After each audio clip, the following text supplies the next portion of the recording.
A 10 hot private. This is the War on Comics. I'm Colin. I'm Omar. Today we got a very, I will dare say, random pick. This is just something that caught my eye while I was perusing the old library shelves, and I got something out of it. How do you feel about this one? I felt super comfy with this one. That's a nice word for it. Yeah. Comfy. I'm familiar with this artist because they wrote kids' books that I read at that time, and I recognized the art. I said, was it Dungeon? Was that?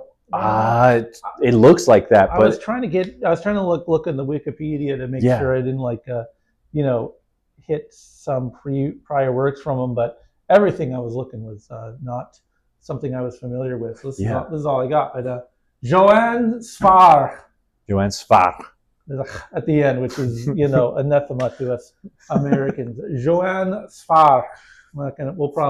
We'll settle on like Joan Sfar. How about that? We'll bastardize it. Yeah, with respect. Especially, with respect, we tried Joann Sfar after hitting the pronunciation. The Google pronounce. Yeah. So when we say Joan Sfar, we know that's not your name. Please forgive us. Yes, but we're very respectfully. I didn't know that there's apparently a comic or a cartoon about this on Netflix. Oh, what? Yeah. I'll watch that. I mean, yeah, I'm dialing in because this art style is just immediately arresting. Let's say. Yeah, it catches you right away. It was really nice. If you've been following us, we've been on a Alan Moore quest.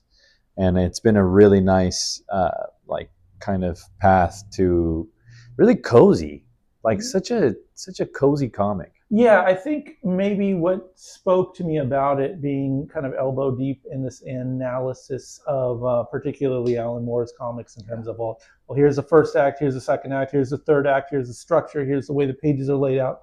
Like there's a lot of, let's say, rules that seem like, here's how you do a good comic, and here's how you don't do a good comic, here's how you botch it, here's how you make it good. And I say this comic distorts, if not breaks, kind of a lot of rules in terms of story structure. Like it doesn't fit in with that model at all, and it's so good. So it's much closer to that magical realism that I really enjoy actually as a literature. And it's so funny that you picked this randomly because I was going through the book 100 Years of Solitude. Okay, doesn't sound familiar, but it's a book that you would have read probably in high school, and it's a slog in high school. Honestly, I don't know why we read those books. It's just completely lost on you. Yeah. But as an adult, when you start seeing the passing of time and there's generations and stuff, it hits you on a deeper level that I think you can't understand until you pass through some time. Right. Yeah, and I don't know. I guess there's, like I said, I think there's so much interesting ideas in this comic that kind of run counter to a lot of things we've been extolling the virtues of in other works. So I just think it's such an interesting alternative perspective that I was, just reading it for pleasure. And I was like, let's dive a little deeper into it and see maybe what we can glean from it. So shall we do that? Shall we dive? All right, let's do it. All right, so immediately that little demon monster there is phenomenal. Hey, I got to say, I got messed up fingernails right now. I know, dude. We are fucked up right now. War wounded veterans. This is the war on comics. I know. I've been going through these nasty ass record collections, and I just got grit everywhere, and I'm fried. I'm fried, man. Give me a break here. I know, though. Don't fucking come. Yeah, I'm not normally I'm not normally a dirty boy like this. Okay, so the art style I just have to really emphasize is just it's a stunning immediately appealing. These cats and these kind of caricatures and the world itself. I mean, like I said, a lot of these stories we've been reading, we're fresh off of From Hell, which is a really grueling story, a very accomplished story, of course, but a really pitch black, dark tale with a lot of real world research. It's hyper grounded. has all these statements. And I guess for as far as like page layout goes, it's kind of similar. This is Yeah. very gridded out. This is all in the, what is this, the six Yeah, so- panel grids and stuff? yeah, and I think it. I don't know that the story is necessarily about anything in Yeah. terms of like huge. Again, we're off of From Hell, which is this kind of grand thesis on the 20th century, Right. and this is a story about a cat who eats a canary and learns how to talk, and then to spoil the big pivot, he stops learning how to Yep. talk. Nothing is affected. At all. I Yeah. cannot tell you how overjoyed I was. It was so cool, huh? Yeah, it's so brilliant because again, it's so counter to any kind of story arc, any kind of character arc. Ultimately, the tale you would want to tell in this regard. I'm also watching a lot of like Disney animated movies right now. Nice. Don't ask me why, but I am. So Dude, whatever. you have to. I'm watching the slop. I'm watching like Yeah, you Pixar. have to. I'm watching Oh. like post 2000s because I just don't know that stuff. So I'm like, just watching these stories that are just mindless. In the Pixar pit. Yeah, it's pretty bad. I mean, there's some really good ones. I'm trying to think of one that I kind of like. I like that Luca movie. Okay. Yeah. Okay. I actually didn't. I was gonna watch it. No one's fucking No seen one's this seen movie. it, yeah. It's a I'll really watch nice it. story. It's But- the Mermaid Kid. Yeah, Okay. really good. A little gay mermaid guy. I'll watch it. Fine, you got me. Yeah. But like those movies, the worst of them, the best of them, all of them. Ratatouille, that was a really good one. That's a good one. But it's such an arc. It's like we have Yeah. to. The father has to learn to accept the kid, and the critic has to find his inner child, and it's like just grit it out. Everything Right. is going according to plan, and I think that's a really good movie. But it's a very simple story, and everything kind of pans out more or less the way you would think it would. And it ends with, "Hey, rats should totally be handling our food." I have pet rats. They shouldn't, just for the record. But let's just, I guess we're not in danger of this. Dude, rats But, are so cute. They're adorable. They're awesome. Don't let them near your food. But just a quick note on the art style. Like, we'll kind of go from this like scratchier, more realistic portrayal to these just really cartoonish, Yeah. exaggerated versions with just going. Again, we're looking at Eddie Campbell's work from Hell. It's like consistent, tonally, piece to piece. There's where I think we praised that book, or I don't know. We did, I was talking for sure. about like, oh, it's so like they don't like draw attention to this or that. Everything goes by with the same kind of tonal consistency. So there's no glorification of the violence in it. Yeah. It's just, which makes it more impactful.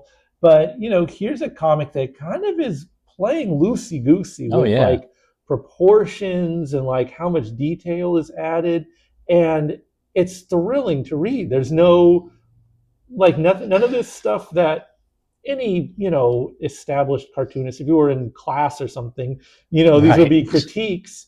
But for the sake of the story, it just works so easy, and it's so fun to look at. And it's like it keeps that tone of fun and like curiosity and like there's a word that's been popping around here for like in the coffee shop of like whimsy. Why don't we have more whimsy? And right. This, I would say, is in that camp. Absolutely. And I think like I almost feel like, I don't mean to like this belittles the artist's work or anything, but almost panel to panel, it's sort of like, well, what do I feel like drawing? Yeah. Like a lot of attention to anatomy, a lot of attention to light source, and like all these things. I could never draw a cat this crazy good. And maybe when you get to here, you just don't feel like putting in the work. It could be there could be some profound reason behind it, but right. I think more so it's just kind of how the artist feels like drawing them.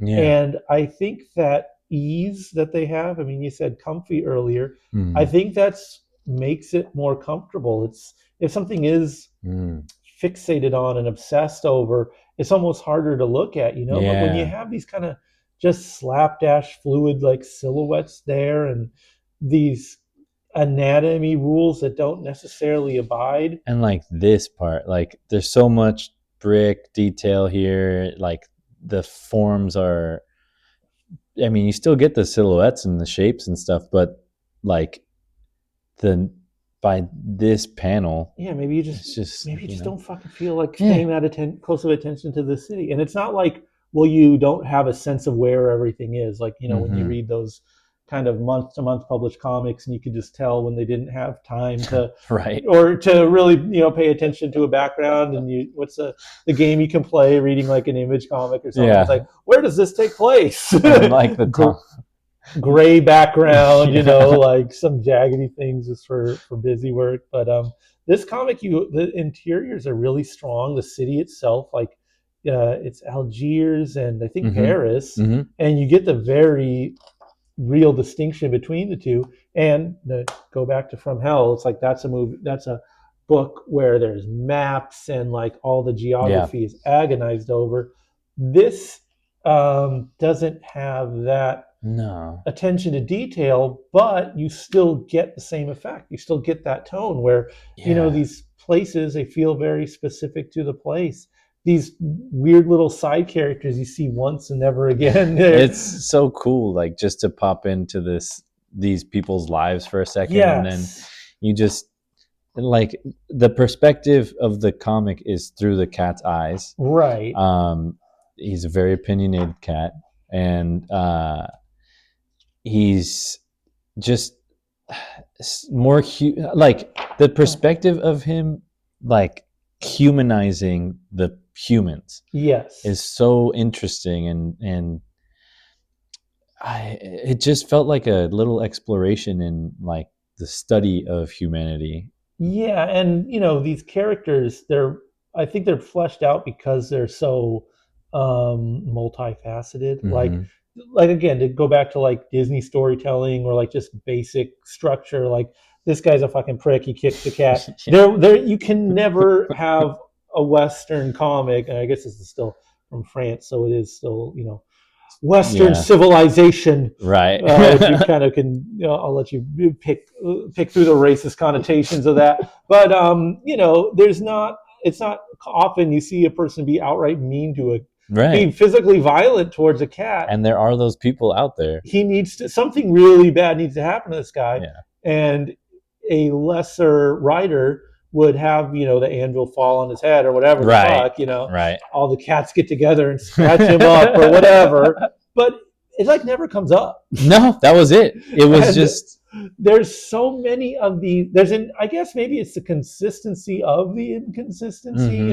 This waiter who refuses seating to Jews, he's never like the rich Jew never comes in and big mistake moment like in Pretty Woman or something. There's no like things aren't like cinched up in that kind of way. Like, what would you call that? It's a more mature comic in that way where you're like, you just accept the details. You're like, oh yeah, okay, for sure. And I guess I've heard the expression slice of life in like I like anime and manga series and stuff like that. And that's slice of life. Yeah, it's kind of a weird. I think it's weirdly usually code for just like there's high school girls. I don't know.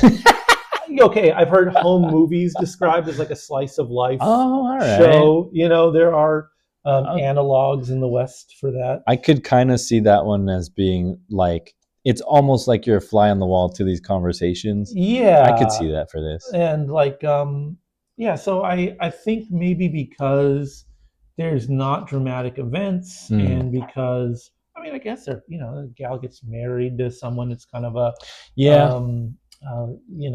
what do you call that when there's like a kind of an incongruency with romance? She's kind of a little village girl, and he's from the big city, and will they be able to get along? Different. I think I read on his Wikipedia that his dad was the artist's father was Ashkenazi, and his mother was a different sect of Judaism. So he's kind of, I think, maybe speaking from experience with that stuff. But and I don't know how deep your understanding of Judaism goes. I had near nothing. I had no point of reference. Yeah, exactly. And I enjoyed it. I was like, oh, okay. Yeah, you understand. Cool. It's like Catholic and Protestant or something like that. You you can complete it without really getting into the reads. And the obviously her father being like strict orthodoxy is causes schism with the other the this guy's old man who's a little loosey goosey with the faith. He's more and secular. and again in a wimpy comic would have these guys butting heads. It'd be Meet the Fockers, Right. right? Oh, there you go. That would definitely be. But there's not the series of anti-climaxes that happen in this. This was pretty cool too. Yeah, no, it's all just really nice. Yeah, everyone plays music together. There's not like, I don't know. It's a nice world to visit and inhabit and hang out in. And again, above all, just look at, because that was what hooked me, and that's what kept me going. Is like this fluid art style, these great character designs. It's not like I think some profound life-changing comic or anything, but I guess if you just need like a nice breather, a nice change of pace that still has an immense level of craft, it's like, don't get it twisted. I'm not in any way insinuating this is like, we're not saying some it's little less kids than, no way. It's like, apex comics making in terms of skill and craft and cartooning. There's as much in this to talk about as I think there is in a whatever canonically important Frank Miller kind of comic there is. It's all there, but at the same time, it's a kind of a different take than we're used to seeing, a different approach with an equal level of craft. And this was a nice exploration here. I think it's, like I said, like in that magical realism, but like it's not like episodic or anything. But it just feels like it is this, you see all the characters, all of them. Like even there's a dog that I think he's right there. This dog, like he's a Catholic dog, and they just go through very like human experiences. And I'm trying to think of. It's not Lars and the Real Girl or something like that, but there's like movies that you just kind of see where you're just sitting with the character in like a couple days time. Like cinema verite style, where you're just like viewing life for a little bit, and nothing quite dramatic happens. But again, if you're a skilled filmmaker, you can kind of just make a space where you're hanging out with these characters, getting to know them, getting a little peek of their lives, and then you go home and it's all, and that's it. It's all done. And that's good. Yeah, that's for sure. This movie. I mean, the characters you got to talk about, because everyone's, I think it's like how gritty they all are. Like this rabbi just kind of is having the least kosher meal he could possibly have. He's testing his faith. They're in Paris now, and he went through this whole day where his daughter and his new son-in-law are like getting annoyed with him because he's being super annoying the whole time. Obstinate. And then I forget what is the night that they can't like. This is the night he's trying to like find shelter in this church because he won't stay at the guy's house because he's not respect the Sabbath. And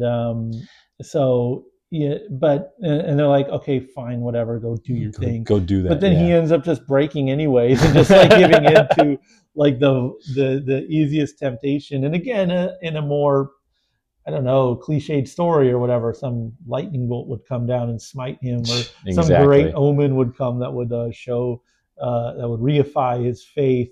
But you could not do that and still have a really funny story. And the cat just constantly lying to the dog. He's trying to explain that he's a deacon, and like, I guess everyone's just kind of a prick, but also kind of cool and kind of like funny. You feel for him because you're like, this part's pretty funny. Like his nephew, who he's been trying to find this whole time, and he's like, oh, he's a great artist, he's an incredibly skilled musician and stuff, And so they think he works at like a theater, but actually he's a street musician, and he plays like this kind of racist caricature of like an Arab because, Yeah. but you know, he's also like explaining, he's like, yeah, they don't understand like the difference between, you know, Africans and Algerians and all this Right. stuff. It's like they don't have this kind of complexity, so you just play an Arab just and do it. Yeah. understand it, and you can make your money.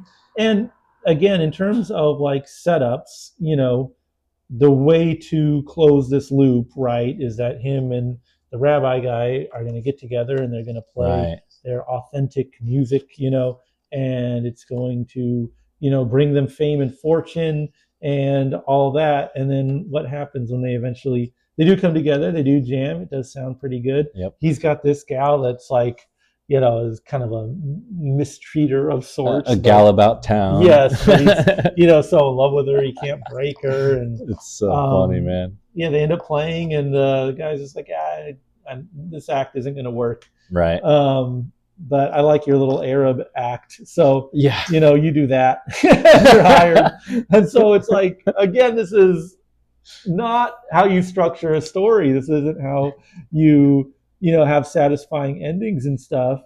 But yet, when you read this, it's so enjoyable and it's so fun. I think they say it too, like it's just life. Yes. Life isn't perfect, but it's life. Like, right. And here's, in a sense, what they've been building towards, right, which is this sort of confrontation of sorts between the very orthodox and the more secular Jew, and they're having the conversation between, you know, as their families merge, and it's supposed to be again, any hack Hollywood version of this story would have it be this dust storm. We're fine. Everything's fine. Yeah. And it's fine. It's so like, there's no, what is that like? Man, I was just reading about this style of storytelling in Japan where it's a 4-act structure. Okay. But it's just like this. It's like, it's not like a hero's journey loop. Right. It's just like literally like a stroll around the neighborhood, and it's thoughts and like being pensive about who you are. And like, it's just, maybe it's like putting up a mirror, and that's all it is. You're just sitting there with it and like having that conversation with the audience in these kind of pieces and stuff. And like, yeah, and I think in lieu of a plot, you have to have things like character or tone or ambiance. I mean, in those kind of films, right, for sure. You know, it's when that's when I feel like I'm watching something fancy, is when you watch a movie where nothing happens, but it's just like, wow, that was so well shot. But it was really nice. Yeah. You're probably afraid to just say you were bored out of your mind, but whatever, you still you know, that's my experience watching a lot of Japanese movies. At least the ones we get over here tend to be pretty like a lot of still shots of forests and whatnot. Is that like, did you see Perfect Days? Oh no, I didn't see that one. This gave me that vibe. Okay. And another Wim Wenders movie that I like a lot is the classic one, Paris, Texas. No, Paris, Texas. Yeah, is that it? Wim Wenders. Yes. Wim Wenders. Yeah. Paris, Texas. It's like the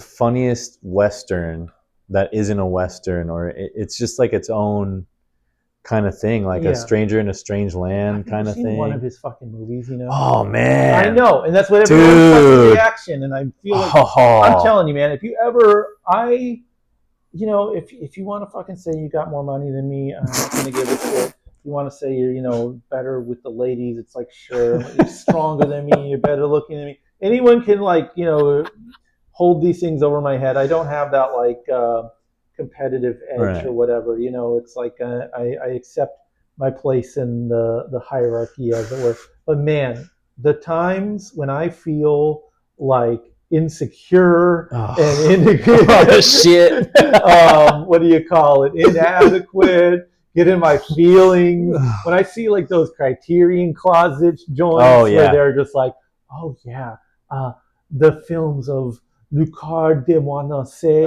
But Oh, his stuff is so amazing, and it affects. And I hear these people talk about yeah, these movies, or like the viral ones now on the internet. I don't know if it's viral. those are fucking but like, prepared now, when you get into though. those letterbox joints, where Yeah. like, what's your top 4? Oh, geez, I don't Right know. off the cuff. Some fucking Dutch movie from the 60s. The fucking movie you've been meaning to watch for 3 years but never got around to it. Some shit that used to be on Tubi, but then they took it off, but then you downloaded it, but you still haven't watched it. When I start to see those, I feel so like a fucking like a little fucking worm. Oh, man. When I look at, I swear to God, I've heard people fucking jerk off in vendors before. And I am not trying to like disparage the man's works, but like I went on Wikipedia and I was like, I certainly have seen one of these fucking movies. And I have seen like none of these movies. I'm like, God damn it, I'm a piece of shit. I need to fucking throw myself off a bridge. I don't like. I am like so deeply immune to like manosphere. Like you have to drive a fucking car. You got to fucking lift a fucking weight. I am so immune to that shit. But man, you get me into that fucking cinephile world, and I'm just like, I'm a worm. I'm dude, such a low. There's so much too. There's the depth is. I think it's because I try. I really do try. Yeah. To watch brainy films. I watched Cabaret in the theaters. Whoa! Like last Monday, and it like I'm affected by this stuff. I'm not going to be like, come on, dude, the best fucking movie, Ernest Scared Stupid, everything else, pretentious horse shit. Like I love fucking bougie artsy movies. Like I most of the time understand them. I can break down the analysis. I'm susceptible. I watched that Cabaret movie. Like it affected my whole week. I was like, oh man, so deeply disturbed after watching it. It makes me look into my own life, question everything about it, man. Damn. It's like I'm deeply affected by good film, So I'm not like dismissing this stuff as hokum, but I just never feel like I'm enough. I never feel like I know enough. I never feel like I've seen enough. I put work in, but I'm just always shy. I have these huge blind spots. It's like I need to just have like no friends and like a Criterion channel subscription and just fucking nail myself down. But I needed to be doing this in my 20s. And in my fucking 20s, I was watching goddamn horror movies and cult movies and shit. So, oh great, I know everything about Basket Case. Fuck yeah. Whatever. I like those movies for sure. But it's like, man, if I had, someone to just like beat me over the head and shanghaied me and throw me in like film school for a couple semesters. But even in that, I think that you don't get the real shit, really. You get like, so there's a movie that it's a documentary called Cinema Freaks. Okay. And it's about 6 people from New York. Yeah, they have to see movies. They watch movies in theaters every day. Have you seen that before? Yeah, like there's like one guy who like will not watch a VHS or a videotape, like refuses. He refuses. And they live in squalor. They live, all of them, if they don't have like some kitschy, that one guy has like his grandma died and left him everything and stuff, so he can watch movies. He has an apartment with really low rent, and they just have like, you have to be at that level. That's the most honorable people I know on earth. They are the best human beings. I don't care about your humanitarian aid is, what you've done for your community. What about the guy that said that the worst thing that happened to movies was when they introduced popcorn in theaters? A human legend, a pillar of the community, someone who that shit was awesome. Memorialized. That was awesome. That's the only logical thing to do. That's the only logical thing to do, is just pursue film in that way. That's what it's for. That's why I feel like I have such a shortcoming. And I, even with comics, I feel a little better about, because I was like so raised on them, and because I guess the bar is so low. There's like so like that's true. The meta for comics analysis is fandom. It's like the fact that you call it comics fandom is absurd. You wouldn't call a book fandom or music fandom. It's so dismissive, but it's also accurate when, you know, your average comics reader is like spending more money on fucking Batman busts and like, you know, toys. Truly. Like it's fucking embarrassing, you know. And when you go to Comic Con and there's like 3 sad guys with dusty fucking long boxes and everything else is fucking blind box, you know, weird fucking figurines and all this crap. It's or like the longest lines for artists or people that haven't made a good comic in fucking 40 years, which I would be in line for because those are the guys whose comics I like. You know, there's just so little appreciation that it's like, well, yeah, I can fucking hold myself. I wish comics were as challenging. I wish there was like a Criterion collection of comic books that would just bully me into fucking submission if we're not reading everything. I mean, Fantagraphics is like what I would consider the highest bar for me. You know, sure, Drawn and Quarterly. There you go. NBM, that's one that does a lot of the international releases. This is Pantheon, which I mean, there's publishers you can go to who are consistently great. If you know, tell me there's a artist whose, you know, comics I haven't read and they have a bunch of stuff, I'll say, oh, well, give me one. I'll crack a few open or whatever. And if I read 1/12 of their bibliography, I'm like, oh, wow, I'm a fucking learned scholar on this person. And even if I really like the comic, I can bring it up in reference, blah, blah, blah. Yeah. But you tell me about fucking Wim Wenders. And I'm like, I just throw myself off a goddamn balcony. Like, I'm such a failure. I'm such a fucking loser. I'm such a piece of shit. And even, with music stuff, it's like I've, like, you know, completely ascended the mountain. You know, there's, like, I mean, that ultimately, I do think that is the final step in understanding any art is understanding, A, how little you know, and B, how little it matters in terms of like a proper canon or who's best or that, you know, that sports fucking, oh bro, Dylan's got the Beatles washed, bro. Like, you don't imagine, dude. You go RBI bat for bat, fucking track for track, bro. Fucking Velvet's versus Stones, bro. Oh, dude. You just take like all that kind of shit that like men, especially very dudes, male kind of approach to the arts is when you just turn it all into sports stats and stuff like that. Well, I feel like we're so clunk-headed about all of that shit. We can't say, oh, this song made me cry. It has to be like, dude. Oh, bro, if you break down the tears per fucking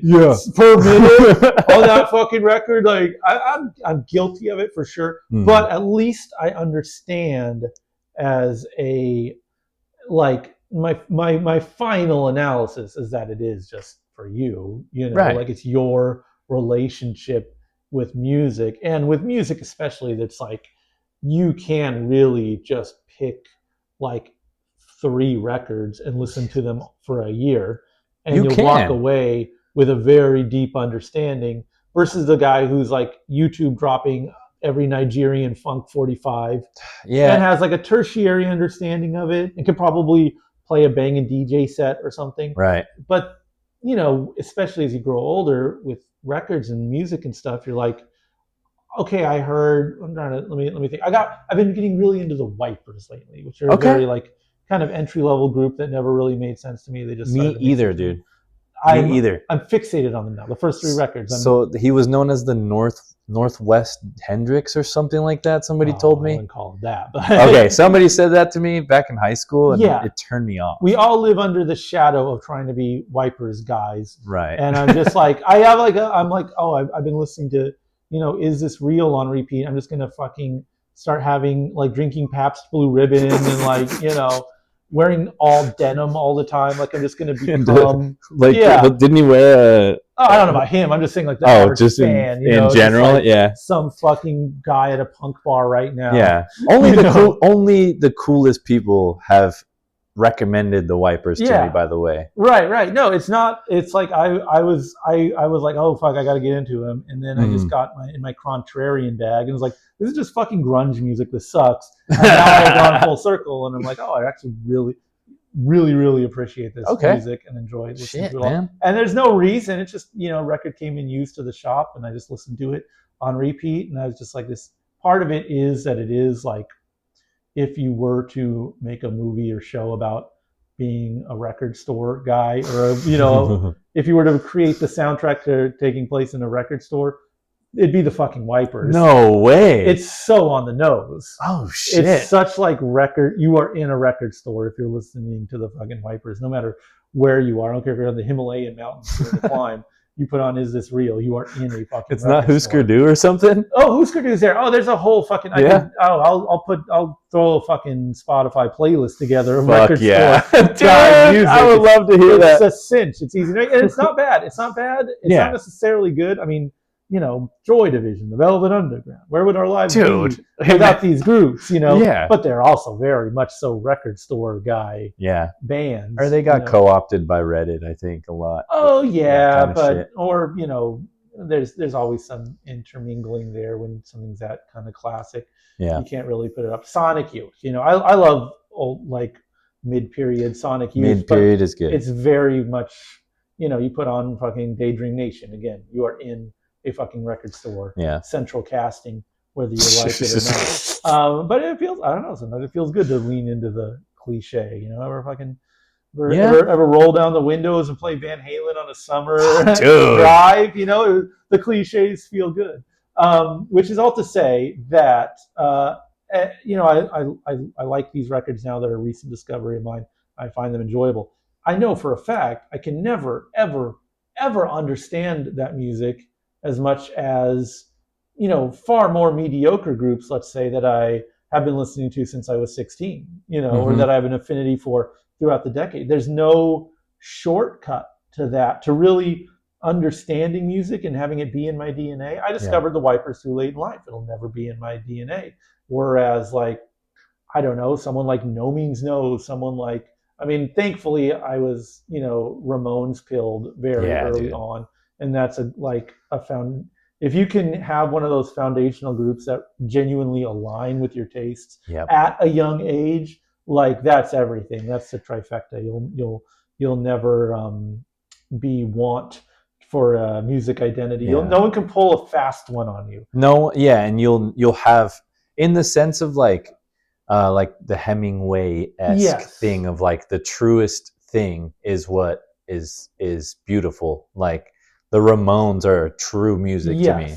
And if you have to convince yourself of that later in life, or if it doesn't click with you early on, or you just never hear it or whatever, and you listen to it as an adult for the first time, you're like, oh, each album has some pretty good songs. Like, right. It's cool. That's obviously better than like being ignorant to it or whatever, but it's never going to be in your DNA in the same way. There's something different about that, and it's not the same as nostalgia, because there's a lot of groups I listened to when I was 16 that you couldn't pay me to listen to anymore, or that if I listen to now, I'd be like, yeah, this does suck, but whatever, maybe I enjoy it or have some affinity for it. It's like the kind of like ironic enjoyment. It's just like, I can't believe I like this stuff, but it's, I get it. There's some level of comfort to it, but you would never like recommend it to someone or feel like confident listening to it around others. You feel, the music I love like that, I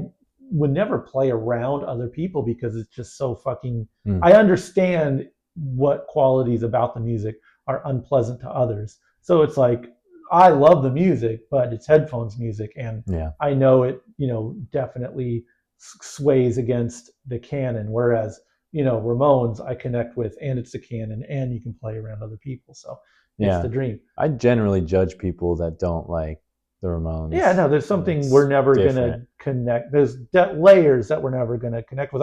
Ultimately, I think a lot of it is just like your standards of quality, and it's like there's this, I don't know, let's just say, for instance, there's like the Warped Tour crowd that's getting older.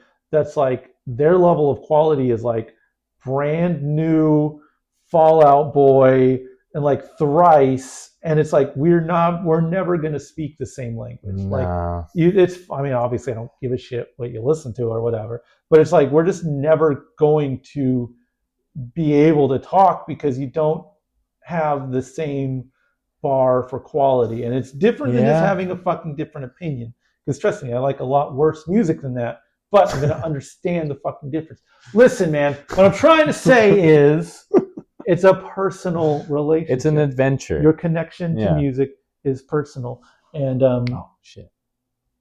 and it Okay, kind we're of I just have I reached the top of that mountain where I genuinely don't give a shit in Yeah. regards to music.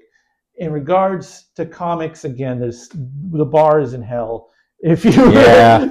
read something that doesn't have a guy wearing his underwear on the outside, you've already done more to explore what comics have to offer as a medium than the majority of people who spend the majority of the money on it.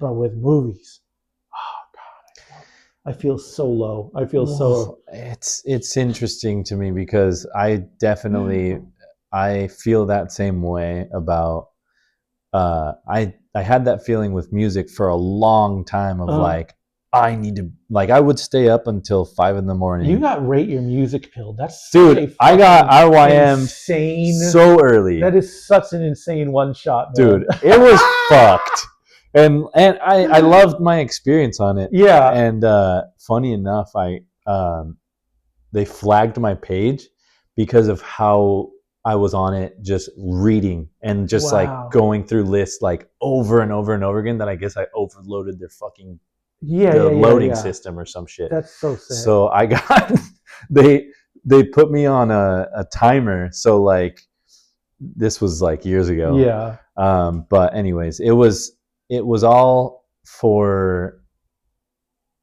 me just liking the same 20 bands, and yeah, I still have like the Nerves I heard about when I was a kid from RYM and blog spots and stuff. Like Hanging on the Telephone, Nerves.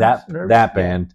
And I still just, I'm chasing that high, I guess, of like the power pop style. Yeah, but when power pop's good, it's the fucking most evil music on the planet. It fucking rips. So and then well done. But that's when it's either the best music on the planet, or it feels like you're at a fucking sock hop. Yeah. Or it goes way too far into like the neo power pop of like the garage rockers and stuff, and they get a little too cute with it.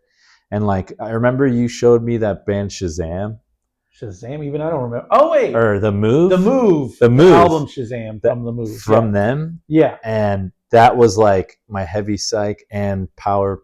Those like quasi glam without glam, without too much. I mean, that was like that scratched an itch. Shit kicking glam, the Mover, that stuff, awesome. Man. But anyways, it's just like I felt that way with music.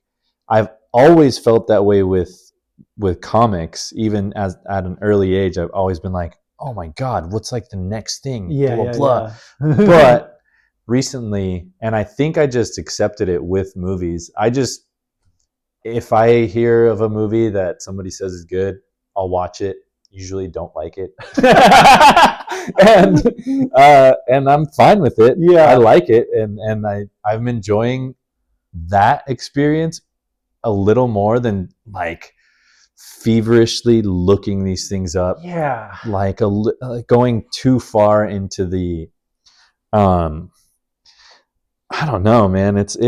You feel like you're in a trance when you're just fucking digging. I really like, and this is kind of why I'm fascinated by this kind of generation gap between you and I, because for me, music was a very pre-internet thing. Mm-hmm. Like the internet came along after I was pretty fucking dialed in with what my interests were, and there was like, especially with punk music, like or at least like deep hardcore punk kind of stuff, like such a reticence to accept the internet that like, man, there was just, I don't know. I mean, eventually I got the benefits of it, be it, ordering records off eBay or, message boards and stuff.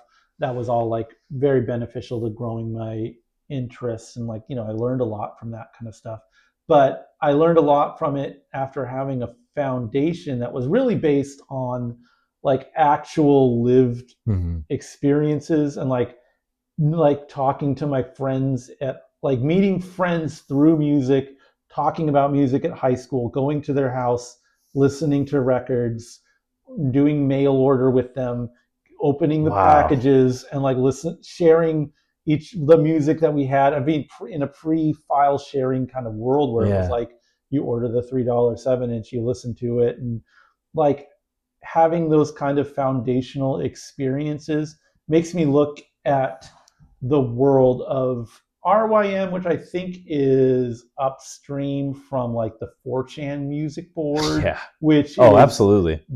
which is kind of down, which I think I have up downstream. I don't know what I'm talking about here, but there's this weird intermingling with like just memes and like content aggregators and stuff Yeah. where it's like whenever all of this has conspired to make swans like Dude, the what? center Literally. of all music, where it's like everyone has to engage with swans. Dude, Like that's there's some 13-year-old right now stressing out Yeah. about not knowing enough about or being too into swans. or And Godspeed, you Black Emperor. Sure, and I just don't think those things happen if you're hanging out with. And I'm not. I mean, like to say I like was hanging out with my friends. I mean, like on one hand, I could count the people who shared my musical interests and were mail ordering these records and like going to shows and like following bands and all that kind of stuff. Like it's a very small group of people, but it gave me a very holistic understanding of the music that I did understand. And it was frankly at like a healthy tick. And that's what I notice is very Good point. unhealthy about that kind of binging that you're talking about. Yep. Because that is a very technology, when you're limited to what's at your record store. And I always credit the shittiness of the record stores in Escondido as like why I know like I like Thin Lizzy and like all these classic rock bands are like deeply embedded in my DNA because they just did not have punk records. They didn't. Yeah. If they had a fucking awesome international punk collection and great fucking cult death metal records and like people working who would be like, hey kids, what you got to check out is this guy. We just got this in. What do you think about that? I would be fucked. I wouldn't have any foundational understanding of like, classic rock or anything, but because it's like, well, I guess I'll get a fucking B-52s record. Now B-52s are embedded in my DNA. Yeah. And it's like, I think there's people who skip that kind of stuff and then they turn out in their 30s like, dude, who rules is the B-52s. Yeah, all late. Like, yeah, they do. They are good, but it's like, you should have figured that out a long time ago. that I agree for sure. And actually you saying that, like pre my time looking all that stuff up, we were trading CDs and doing shit like that and had a more like less exhibitionist way of sharing music of like, oh yeah, like it reminds me of the because totally I've been in those message boards. I've been one of those keyboard warriors, been like, oh yeah, you think that's some shit, brother? Check this shit out. And it just feels like a trading card game. Here's my fucking. It's so counter to what music can actually do, which is just enrich your life. Yeah. And it's like, so when you get into that big dicking, and this is really bad in like collector worlds where it's like, well, I have a record that's worth $500. Look at it. And it's like, but do you fucking understand what's happening on it? It's a bad record. It's not very good. Yeah. But because you have to, you've painted yourself into this corner, you can't just enjoy the Thin Lizzy record. You have to outperform the other men in this sad niche. And I say all this as like a veteran of those circles, and like when I say I've like reached the top of the mountain, I mean like I've gone past that and I'm not burdened with that anymore, and I have a much more healthy, not to say again, this isn't like, oh, now I know so much more than them, or now I have more records than them, or anything like that. It is, I just have a healthy, more honest, and more frankly enriching relationship with this artistic medium of music. And you have to go through the RYM fucking 4chan big dicking about, obscure fucking ambient artists and all that kind of stuff. Dude, I think it's really sad, and I think the shit I've seen, man. The it's like, shit that I've oh endured. no, I believe it, and I do think, kind of contrary to what I'm saying, it is very good to have music as an identity or like a subcultural identity. I think being like, a straight edge hardcore guy is very silly, especially in your 40s. I have no problem aligning myself with that because, I do, that is the lifestyle I live. But there's meaning in that. It is a culture. It is kind of communal. It is organic. And like, sure, with every subculture, there's terrible aspects of it. There's terrible people involved in it, but there is something to having an identity. Of my as the great Bob Dylan says, everyone's got to worship someone, right? I really think that in lieu of, if you don't put something in that little spot, maybe it's a God spot, I don't know what it is, but you got some fucking SNES slot in your brain. Something in our heads. You gotta fucking plug something in it. And to me, I agree. I genuinely credit being like that slot for me is like straight edge hardcore guy, which I just, fucking picked that when I was fucking 13. Hell yeah. And I'm fucking riding it till the goddamn wheels cut off. Because guess what? I'm not a fucking weirdo at January 6th insurgency. I'm not a fucking paleo conservative neo yada yada yada. I'm not a fucking guy arguing on fucking Twitter about shit, because I plugged my shit in with some weird fucking subculture that came about literally like the year I was born, that I had just, and it's just enough. It's just enough to keep you straight without making you a fucking caricature of yourself, And if you can find something, you gotta plug something in there. And by all means, don't pick straight. Pick surfer, pick skater. What pick is that for you? guy. Yeah, Plug something in there. I don't think there's something wrong with identity. However, what I'm talking about with the subcultures and the norms and the rules and stuff like that, like let's say with straight edge hardcore, it's like best band, Minor Threat, Youth of Today, SSD, Control, Uniform Choice, Chain of Strength, Bolt. Like there's a dozen or so that are like that's the canon. That's who you go off of or whatever. And that's, maybe there's like other styles if you're more into metallic stuff. It's like would be whatever, Earth Crisis or this or that or a third, whatever. There's always these weird breakdowns and whatnot, but like at least that canon came about organically, and all those groups came about their significance by actually making music, doing something.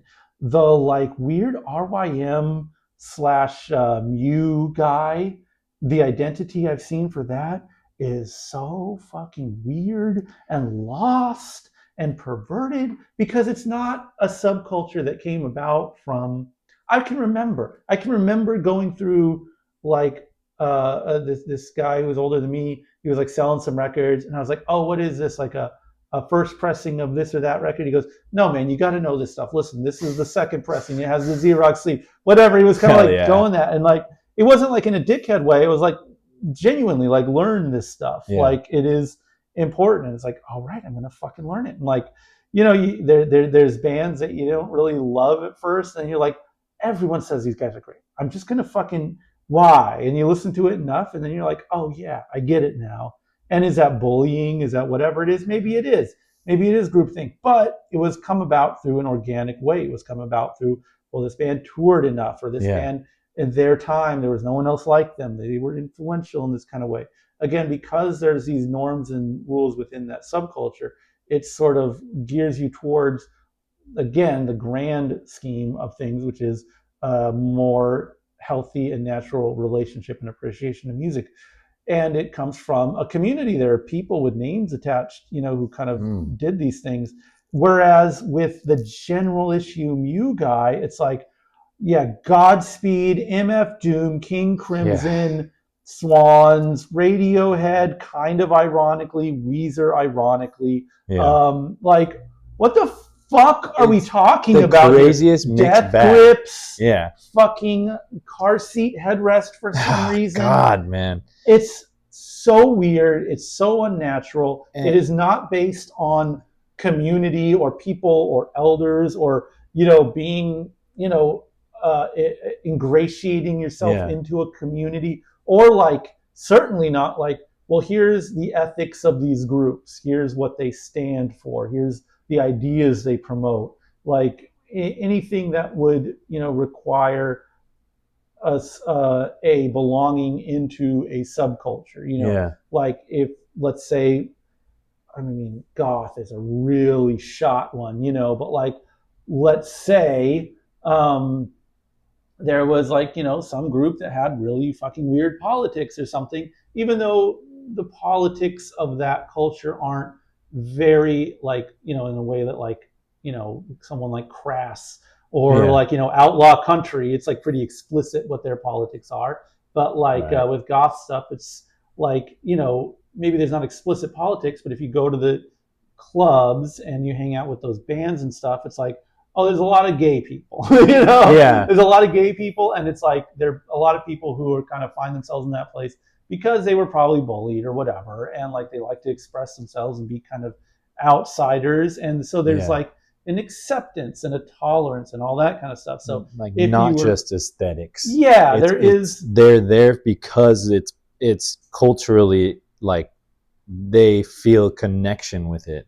So if there was a band that aesthetically tied in with that, and maybe people were interested in, but they were bigoted people, if they were bullyish kind of people, if they were rude, mean kind of people, as a community, you could kind of isolate that and say like, no, we're not going to fuck with this, because you are in real spaces with real people who have kind of found each other organically. Whereas, if you're just picking fights on the RYM subgroups, it's just like, I'm into Burzum and I'm into Death Grips and I'm into, all this fucking music that is just, it's just jumbled and confused, and it is a culture, it is there. But it's a trophy culture. And it's like a checklist culture. And it's like memes, and it's inorganic. It's a meme and it's culture. Shallow, and I'm face to face with it often. And I don't like it. I wish it would. Again, these aren't people, because they came about music in such an inorganic and non-communal way, or the community is super perverted, that they don't have an understanding that matters. They're deviating from that goal of just having music be something that enriches your life, that brings meaning, that opens your eyes to different cultures, perspectives, etc. And they almost dig in and close themselves off. They're uncurious. For music people, it's supposed to be the opposite. Makes no sense. You're supposed to want to hear as much as cool shit as you can before you die. That's the whole point. The goal. But if you're like, these are the top 5 Radiohead albums, it's like, this is and that's separate from canon. That's separate from. It is, dude. So I wrote along with those guys, man. Like I was never in the space of like, oh no, this is what people are saying is good, or this is like the only thing that's good. I was always via outsider music, because I was a big like outsider music head before I was into. That's why I looked into RYM at first, because I wanted to know who the touchy guy was, which is, that Louis.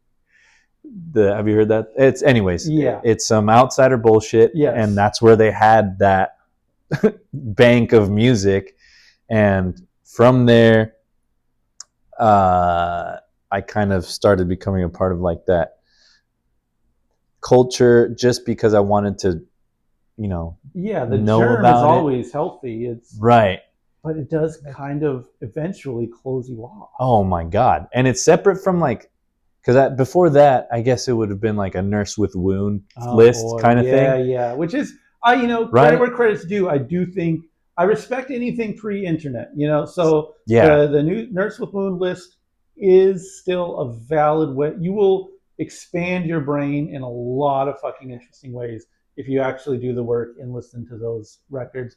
I support it. I will fucking dismiss a huge swaths of that as bullshit. A lot of it is just I'm under no proto. Yes, I'm not here to adhere to the orthodoxy, but I am a ruthless respecter. If I have to choose between that or sending you to fucking 4chan music board, oh my god, or even no question. I would say that the thing that people would find first is the Reddit music canon, and I think that that's where a lot of those guys start off. Anyways, I mean, it just, to me, it feels so vapid, I guess is the word, of like it's just empty, because what you're saying rings so fucking true, and it's also why I think we can enjoy comics like this and aren't just I watch those channels on YouTube of like the stands of fucking Lobo and shit, those guys, like they love their characters, and it's like fucking, I don't know, man. There's so much to this life that you just can't get stuck in those spaces. Yeah. But I really respect the people that love those kinds of things. But you also gotta like realize that it's not like it's not just a trophy game. It's not like in Pokemon when you're just getting your badges or something. Like it's or whatever. Like it's an experience, and those experiences are lived, and you can't do that with somebody just like giving you the cheat codes or something, which there aren't really any if you're dialed in to life, I guess. Like there's no cheat codes in that sense, or you can't get like I don't know, a QRD, a quick rundown yes. on something and have and treat it like actual engagement. I think I have no idea how the hell this one's going to break down. I feel like we've done some. I mean, much like this we've talked video. about not this comic for like 30 minutes. I think we've talked about this comic. So very big apologies to the Joann Sfar fans. Oh, but thank you for opening our brains in that way. As a work, maybe that's what this conversation is. Maybe in a way, this winding kind of path is more true to the realities of life, and having to guide along a very specific timeline and checklist. And so in that sense, maybe this conversation is the best way we could honor a comic that is also similarly not bound I think by that's on theme. Harsh structures or anything like that. And so apologies for rambling, I guess. And if you have stuck through that, our views on our pulpit, I guess, we appreciate it. Yeah. I mean, and needless to say, we recommend the comic. Yeah, I feel like that was made true. I feel like that was clear. Much like our ramblings on, you have to experience music and movies on your own. You have to read these things. You have to. This one, I would say, is a go. Like you should definitely read this. Take some blind stabs. You may get lucky. I feel very enriched having read this, and I'm stoked that you threw this in the ring. This was such a fun comic. Yeah, nice little palate cleanser. Huh? I loved it. All right, so with that, let's let the people go. Yeah, At ease.